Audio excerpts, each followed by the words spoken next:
ఇండియాలోనే అతిపెద్ద గిరిజన కుంభమేళగా పేరుగాంచిన మేడారం సమ్మక్క సారలమ్మ మహాజాతర అత్యంత వైభవంగా ప్రారంభమైంది. ఈ జాతర ములుగు జిల్లా తాడ్వాయి మండలంలోని మేడారం గ్రామంలో జనవరి 28 నుండి 31 వరకు 4 రోజుల పాటు జరగనుంది. కోట్లాది మంది భక్తుల నమ్మకానికి ప్రతీకగా నిలిచే ఈ ఉత్సవం ఆదివాసీ సంప్రదాయాల ప్రకారం ప్రకృతి ఆరాధనే పరమావధిగా కొనసాగనుంది.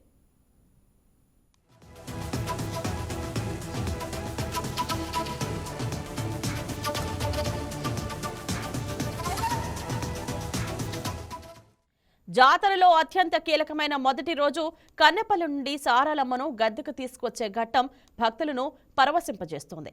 సారాలమ్మతో పాటు మేడారం చేరుకోవడానికి ఆమె భర్త పడిగిద్దరాజు పూనుగొండ్ల నుండి సోదరుడు గోవిందరాజు కొండాయి గ్రామం నుండి కాలినడకన బయలుదేరారు.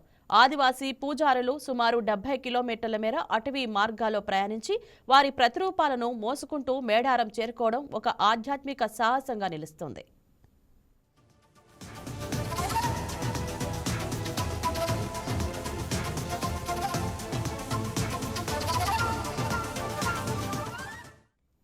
ఈ రోజు సాయంత్రం కన్నెపల్లి నుండి సారాలమ్మ గద్దెపైకి వేంచేయనుంది.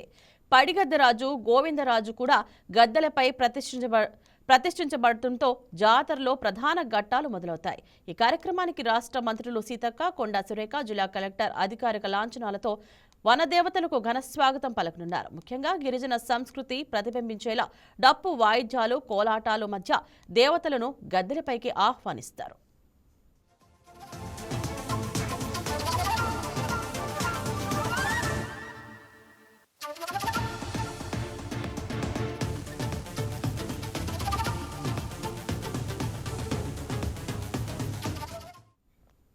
రెండవ రోజైన రేపు జాతరలో అత్యంత ప్రధానమైన ఘట్టం చిలకలగుట్ట నుండి సమ్మక్క దేవత వస్తారు.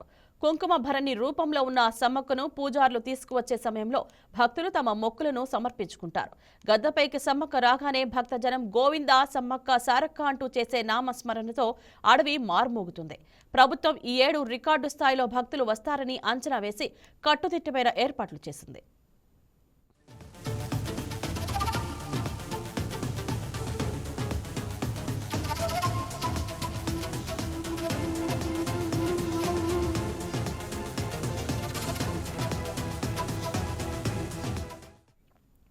భక్తులు తమ బరువుకు తూగేలా బెల్లం సమర్పించుకోవడం మేడారం జాతర ప్రత్యేకత. జంపన్న వాగులో పుణ్య స్నానాలు ఆచరించి వనదేవతలను దర్శించుకోవడం వల్ల కష్టాలు తొలగిపోతాయని భక్తుల విశ్వాసం. ఎటు చూసినా జనసందోహం, ఎడ్లబండ్లు, తాత్కాలిక గుడారాలతో మేడారం ఒక జన సముద్రంలా కనిపిస్తుంది. ట్రాఫిక్ ఇబ్బందులు కలగకుండా వేలాది మంది పోలీసులు, స్వచ్ఛంద సేవకులు నిరంతరం పర్యవేక్షిస్తున్నారు. Please subscribe to YK TV Network. Please subscribe to YK TV. Please watch YK News. Don't forget to subscribe YK News channel.